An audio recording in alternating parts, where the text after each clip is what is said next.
Ahoj rebelové, zdravím vás, rockeři a rockerky, zdravím vás při startu dalšího dílu Backstage.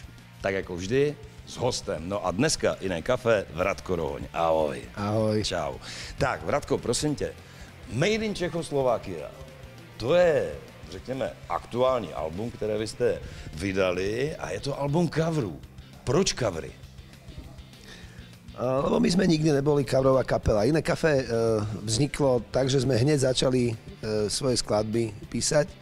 Už od roku 95, prvý album, prvé demo Kachny, druhé demo Situácia a tretí už bol album Vitaj.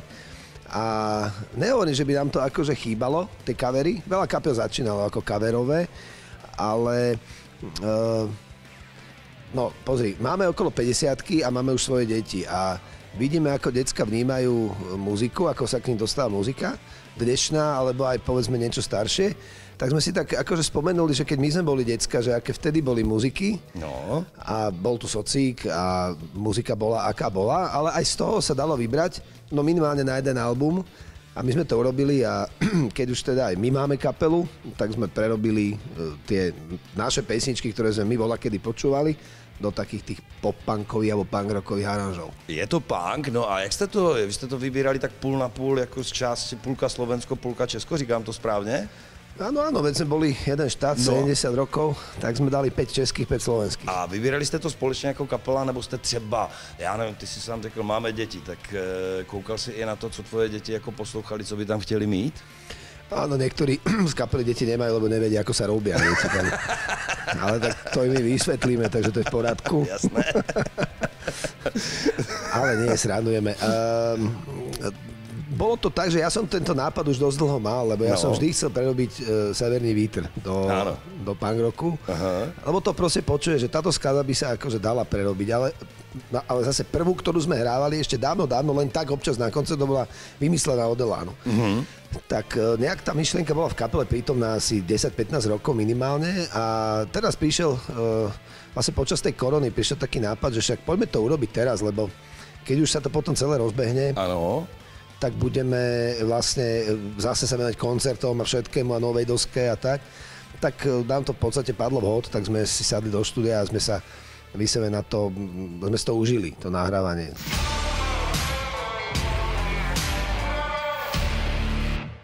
Ten album sa stretol s absolútne všetkými možnými reakciami, aké existujú. Od úplne nadšených po úplných hejterov, cez komplet celú tú škálu, aké existujú. Čo je dobré, lebo aspoň sa o tom hovorí. A proste není jednoduché urobiť dobrý cover, musíš mať na to gule. Urobiť ten cover, tak my sme si tak povedali, že asi tie gule už máme, keď už sme viac než štvrtstoročie tu, že už asi vieme, čo chceme a vieme, ako to chceme spraviť a podľa toho sme to aj urobili. A boli aj reakcie typu, že či už nemáme vlastné pesničky, že prečo robíme covery. A proste naša odpoveď bola, že máme, veď každý rok vydávame jeden nový single, každý jeden rok a pomaly už nastane aj čas, že ešte tento rok dáme jeden single a potom už vydáme celý album, že už sme niekoľko tých singlov vydali, nahráme k tomu ďalšie skladby a vydáme akože ďalší album. Tak naša odpoveď bola tá, že práve že vôbec, lebo urobiť covery není vôbec jednoduché.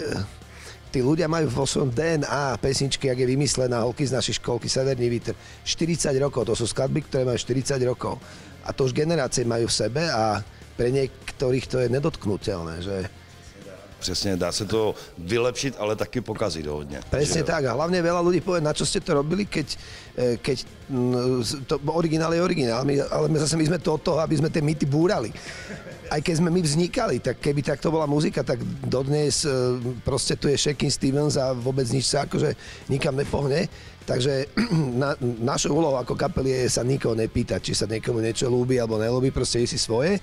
A takto sme to urobili. A buď to ľudia zoberú, alebo nezoberú, ale turné vypredané, doska bude zlatá, takže výsledok je tu, je to super. A vy jako správně říkáme tomu pankáči, jste na to šli jako i během koncertu, protože to nebývá až tak pravidlem, aby novou desku, byť to je deska coverů, ta kapela odehrála od začátku do konce. To je taky i důvod toho, o čem si mluvil, prostě vrazíme to do vás celé, že to hrajete na tomhle turné aktuálním kompletně od začátku do konce? Áno, toto je jediná historická možnosť vidieť celý ten album, alebo počuť celý ten album naživo. Ono má 10 pesničiek a podstate všetky tie skladby sme de facto zrýchlili, čiže celý album má 26 minút. To je proste... Ako robili sme na tom 3/4 roka a zistili, že to má 26 minút. Krucinál, akože, že to je málo. Ale nevadí, však ako menej viac niekedy. A my by sme naozaj už nevedeli dať viac ako 10 skladieb, lebo pri všetkej úcte neviem si predstaviť prerobiť do punku, když muž se ženou snída, alebo máš chuť majoránky, lásko, a proste to sú veci, ktoré za to Komanče do nás akože rvali cez tie rádia a voči mnohým sme zostali úspešne rezistentní, ale naozaj boli skladby, ktoré boli fajn, veď napríklad taký Elan, tam by sa dali prerobiť asi všetky pesničky. Asi jo, pravděpodobně. No, a Karel Kryl takisto... Která je nejúspěšnější? Ty jsi mi to říkal mimo kameru, že jakože tady v Čechách, která má největší ohlas u fanoušků? Nebo na Slovensku taky, jak to je z téhle desky? Toto sú tie zaujímavé momenty v muzike, že ty vydáš album, teraz si povieš, že fajn, že toto bude asi single, toto ľudí najviac chytí a tak. Vydali sme prvý single, bola Vymyslená, to sme trafili, lebo to je federálny single, to poznajú rovnako v Prahe, tak jak v Košiciach. A potom sme dali Severní vítr, akože česká, že dobre, ako však to pozná Vrchní prchní, pozná každý, ale čo sme si všimli, že Karel Kryl a Anděl, čo tam na tej doske máme, je naozaj pesnička s takým zvláštnym životom v rámci celého toho programu, že to spievajú úplne všetci a hlavne v Čechách je to taká modla, lebo Karel Kryl je proste Karel Kryl. Máme 3 Karlov na albume. Karla Gota, Karla Kryla a Karla Zicha. No, ani jeden bohužiaľ nežije. Ale však tak to je, tak aspoň takto sme si na nich spomenuli a o Krylovi vždycky hovoríme, že bol to tiež ČSSR, ale spoza opony. A aj to patrilo do toho Československa a v roku 88, keď my sme boli vlastne osmaci, tak sme vyťahli Walkmana v Bratislave na ulici Februárového víťazstva. Tam bola fabrika Figaro, ktorá vyrábala čokolády a bol tam taký múrik, taký u vás sa bude Zítka. No. Tam sme si dali Walkmana, 2 repráky a púšťali sme si Kryla a boli sme vlastne ako decka takí rebeli. A na to si vždy spomeniem, keď sa povie Karel Kryl a samozrejme sú to veci, ktoré človek pozná, tak aj na toho sme si spomenuli a veľmi radi. A práve pesnička Anděl má asi taký, ako Vymyslená, jasne to spievajú všetci, ale ten Kryl je s takou inou, s takou vážnosťou to ľudia berú. Vyslovene to počuť taká srdcovka. Deska coveru je venku, jestli jsem se opět dobře díval, tak poslední řadová deska někdy 2014. Ani to nehovor. Teď si ale začal před pár minutami mluvit o tom, že v podstatě se pomalinku k tomu dostanete, že jako singly jsou venku, takže jaký je plán na novou muziku s vlastními písničkami? 2014 sme vydali posledný album, volá sa Nevhodný typ. Ten album podľa nás má tú laťku zase niekde, podľa nás najvyššie zo všetkých albumov a nikdy sa nesilíme do ďalšieho albumu, pokiaľ nemáme pocit, že tú laťku už máme na to, aby sme preskočili. No my nahráme každý album rok, aranžujeme ho, mixujeme ho, jeden ho mastruje, ďalší to mastruje, potom to vrátime do štúdia, znova to prejdeme, doplníme vokály, vyhodíme gitary, pridáme gitary a tak. Takže snažíme sa zo seba dostať to maximum a to sa nám podľa mňa s tým Nevhodným typom podarilo. Ale od Nevhodného typu sme za tých 9 rokov vlastne vydali ďalšie single, minimálne 4 alebo 5. Vydali sme Symfoniák so 60 symfonikmi, čo bol absolútne náš najväčší projekt. Vydali sme aj toto teraz, takže áno, ten radový album pomaly príde, prichádzajú single a čo ti poviem, akože kedysi sme robili rok čo rok albumy a dneska, keď prídeš na koncert Olympiku, všichni chtějí želvu a podobne. Všetci chcú slzy tvý mámy. Áno, presne. A oni, keď vydajú nový album, no poznáš nejakú novú vec takú, že... Rozumiem. Nemáš dôvod na to spechat. Presne, tak nemáš to ani na tom hodinovom sete na festivale, kde strčiť. Čo vyhodíš? Ružovú záhradu, čo vyhodíš? Ráno, spomienky na budúcnosť. Čiže už sme sa dostali, nechcem sa, Bože chráň, porovnávať s kapelou Olympik. Petr Janda je môj celoživotný vzor, je to frajer, aj Olympik sú proste chalani, koľko 60 rokov majú. Pane Bože, vieš, máme 28. Ale už sme tak ich polovicu. Už ich dobiehame. Takže keď to vyjde, tak to vyjde, ale ľudí zásobujeme fakt, každý rok sa snažíme im pripomenúť, že sme tu a pomalý single, rýchly single. Aj tento rok vyjde single. Aj tento rok. No jasné, už je nahratý, takže pohodě. Jestli jsem to dobře pochopil, nová muzika u Jiné kafe vzniká tak, že v podstatě na tom opravdu pracujete a jste precizní, že si to poslechnete, strčíš třeba do šuplíku, necháš to uležet, pak si to poslechneš znovu, tak nějak to zhruba funguje. No a jediný, kto není šťastný, sú tí v tom štúdiu. Tie zase chalani počúvate, viete, ešte musíme tam jeden vokálík a tak. A oni, že tak dobre, lebo už keď už zvukár nevládze, tak to je znamenie, že už album je hotový. Dobře. A jak vlastně u Jiné kafe vzniká muzika? Je to tvůj nápad čistě celé, nebo dáváte to tak, že si sednete takhle někde na ty gauče, jak tu sedíme my na těch křeslech a začnete jamovat, něco z toho vyleze? Jak to je? Ne, ja som vždycky razil v kapele pravidlo, že dones hudbu, dones text. Ano. A potom sa tej pesničke môžem venovať. A v podstate potom, po rokoch som v tom ostal sám. Takže donesem text, donesem muziku, mám fantastického bubeníka, ktorý tam nahrá perfektné bicie, máme výborného basaka, ktorému nemusím nič hovoriť, nahrá nádhernú basu. Takže není to o tom, že by som tú basu ako gitarista nahral. Ja by som ju mechanicky vedel nahrať v štúdiu. Veľa kapel to tak robí. Ale Vládo je výborný bas-gitarista. Takže som rád, že mám takýchto chalanov v kapele. Obidva sú vokálne zdatní, takže aj vokaliky. No a mňa to potom baví v tom štúdiu, že my si to zahráme si to v skúšobni, urobí sa nejaká hrubá mustra, hlavne kvôli bubnom. Potom je do štúdia, nahrajú sa bicie a potom sa už nahrajú základné gitary a potom sa to aranžuje. A to mám rád. Výhrávky a efekty a srandy a potom vokály. Ja chalom naspievam vokály, oni potom prespievajú a potom to začína celé vyzerať. A tak to máme osvedčené, tak to funguje. Je to okay.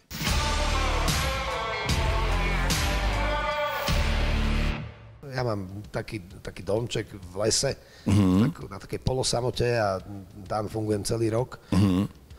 Tak tam môžem vyřvávať, koľko chcem, tak proste tam si ako... Četl jsem nějaký rozhovor, který není až tak starý právě ohledně protože když jste točili Made in Czechoslovakia, tak jste museli jít, nechci říct na školení, ale kámoše z Čech, který vás to učil vyslovovat. Je to tak, jak to probíhalo? Áno, voči tomuto sme mali akože obrovský rešpekt, lebo vy nás vždycky preskúšate, keď hele, řekni Řeřicha, Řeřicha, to není to tak 80% a tak ale dále. Ale dobře to zní náhodou. Takže museli jste trénovat. Že je samostatná kapitola v rámci tohto projektu. Samozrejme, počuli sme veľa československých projektov, aj Kája, keď spieval Včielka, Mája. Áno. Tá slovenčina bola taká, aj keď, čo je čínaské, alebo iné kapely spievajú, tak sú tam rezervy a my to počujeme takisto, jak vy počujete, keď my spievame po česky. To je proste dané. O tomto je to pozná, jasne. Československo je a keď je niekto rodilý mluvčí, tak je a keď není, tak môžeš to akceptovať s nejakou toleranciou, alebo môžeš počuť, že to je úplný prúser. Tak my sme chceli to, že tak sme dúfali, že to bratia Češi pojmú, že tak áno, chalani spravili české pesničky, sú tu Slováci, ale posnažili sa a chceli by sa vyhnúť tomu B, že to proste naplácali tam a že to není dobré. Lebo aj naozaj my niekedy tú slovenčinu, keď počujeme, že preboha, čo im nikto nepovedal, že toto slovo už sa nepoužíva, že proste jasné. Tak sme to naspievali a ku podivu Slováci sú viac akože netolerantní k Ž ako Češi. A kamoš bývalý manažer Tublatanky, som mu to pustil, on že to aranže fajn, super a to akože uvaž kafe nebo nalej čaj, to myslíš vážne? To uvaž kafe? Ty chceš prvým slovom začať pesničku s takým š? Jo. To proste musíš všetko prespievať, tak ja že no dobre, lebo on nič nepochváli, on len akože. Jasné. No, tak za ním som preto išiel. Tak fajn, tak sme si sadli a sme rozpísali všetky, že bolo ich 36, ktoré bolo treba v 5 pesničkách opraviť. Áno. A slovka, asi kříž a tak. Ešte kříž to. Kříž, no. Tak som chodil vlastne zrútený, furt, že poradili mi, že drevo, hovoril si drevo. Tak som hovoril to drevo. Tak som to, a potom hovorím, kamarát Michal, chodím k do servisu do Brna, že prosím ťa, poď s nami do štúdia. Á, dobre. Tak išiel do štúdia a znova. A kříž. Ne, to nebolo dobre. A kříž. No, ešte lepšie. A slovka, asi kříž. No, dobre, tak okej, už to lepšie nedáš. Ideme ďalšie. Takto sme sa to snažili, no.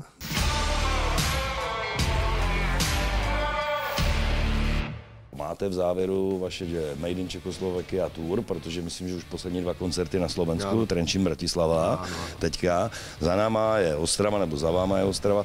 Jak to probíhalo? Spokojenej? Áno, veľmi. Prakticky toto turné je de facto ešte ako keby... taký refresh turné 25 rokov iné kafe. Už máme 28 rokov iné kafe. Plánovalo sa to počas korony, čiže stále sa to presúvalo. Malo sa to volať 25 rokov. My sme medzi tým vlastne nahrali tento album. Jasne. Tak sme si povedali, začali sa uvoľňovať tie opatrenia, tak sme proste povedali, bude to Made in Czechoslovakia tour, lebo sme vydali tento album, išli von single, ľudia sa začali rozkúkávať a pomaly tie predaje začali rásť a videli sme si, že tam je to vypredané, tak akože fajn. Ale niekedy sa nám stalo, a to sa musím priznať, že proste máme taký backdrop vzadu za bicími, my tam celý princíp dizajnu CDčka, škoda, že to nemáme. Sú karikatúry. Přesne. Oslobodili sme Leva zo znaku, stavili sme mu hviezdu a on si s nami užíva tú punkovú jízdu. My sme ako pionieri a proste rock'n'roll, ukradli sme Husakovi čajku, naháňame sa s ňou po Bratislave, za nami policajti VB, verejná bezpečnosť a tak. A to máme... To sa objeví v tom našem povídání, my to tam dáme, nebo to tam bude. A normálne baba napíše takýto mail, že prečo vlastne sme hrali covery. Čo aj na to napíšeš proste? Však sa to volá Made in Czechoslovakia, je to album Made in Czechoslovakia, ale to sú akože takí, že jeden, dvaja z koncertu, no, ale ostatní, hovorím, záhre sme vymysleli, spievali to všetci, takže... S těma karikaturama to byl nápad jakože třeba komiksový, že máte rád komiksy, chlapci, někdo ty, nebo to byl prostě, nechali jste to jenom tak, jako vy... To je hezká věc, mně se to strašně líbí, tohle kreslené, jo? Ďakujeme pekne. My sme to chceli tak, že každá pesnička má príbeh, kde ten lev z toho znaku, ktorý proste bol s tou hviezdou, tam akože si to užíva. Čiže keď tam je paráda od Zicha, tak je proste v sieti a púšťa si nejaký magič. Tak je a tak. Alebo vymyslená je o tom, že vláčikom do Modry a po 40 rokoch, čo tá skladba vznikla, lebo vznikla v 82. Tak čo si ja ešte decko pamätám, každý riešil, že jak je to možné, veď v Modre není vlak, tam vlak nechodí, tam není stanica. No, jasné. A sranda je, že my sme túto pesničku predelali a nám píše ľudia, že prečo píšete, ako spievate o vlastne meste, kde není stanica, tak to ako Boris Filan celkom slušne akože vychytal, ako textár Elánu, že po rokoch sa to nome nesie s tými pesničkami, čiže aj tú stanicu tam máme, že vlastne je tam nakreslená a ten vlk tam je z toho vlk. Všetci si myslíte, že to je vlk, ale ten lev tam je vlastne, že prečo máte vlka?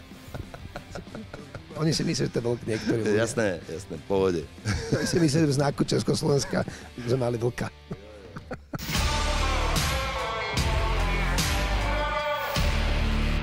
Vrátíme se zpátky k tomu retru, o kterém si mluvil v souvislosti s tím albem Made in Czechoslovakia. My někdy pokládáme takovou úplně jakože, řekněme, vzpomínky na minulost. Vzpomeneš si, jaké bylo tvoje první auto? Prvé 3 auta bol Trabant. Z prozaických dôvodov neboli prachy na nič lepšie. Jasné. Ale keď som mal 18 a došla poistka, čo ti rodičia platia, tak tebe ako 18-ročnému to vyplatia, tak som mal 20 000 korún. A vtedy som sa rozhodoval, že ja už to proste Trabant nechcem, lebo to je fakt zlé.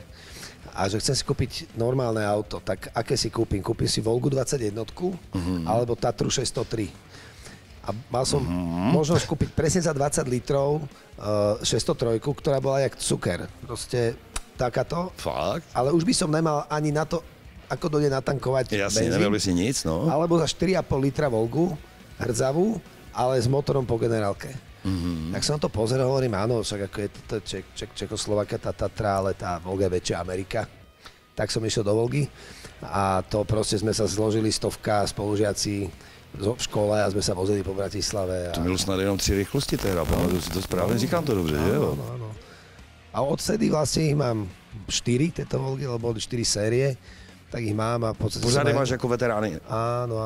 Takže v podstate je to taká má srdcovka, takže máme to aj v textoch, aj v klipoch, máme Volgu veľakrát. Už se blíží 30 let kapely, pomalinku. Já vím, že si minule taky v jednom rozhovoru říkal, že to je ještě daleko, to je až 2025, že jo? A už to leží v hlavě aspoň trošičku, co s tím udělat? Také hrubé plány a teraz si prvý, komu to hovorím, takže kto sa to dozvie, tak sa dozvie od vás. Chceli by sme určite urobiť niečo podobné, ako teraz, podobné turné na ten rok 25, čiže to je presne o 2 roky. To vtedy nahrať album a dať to ľuďom ako darček.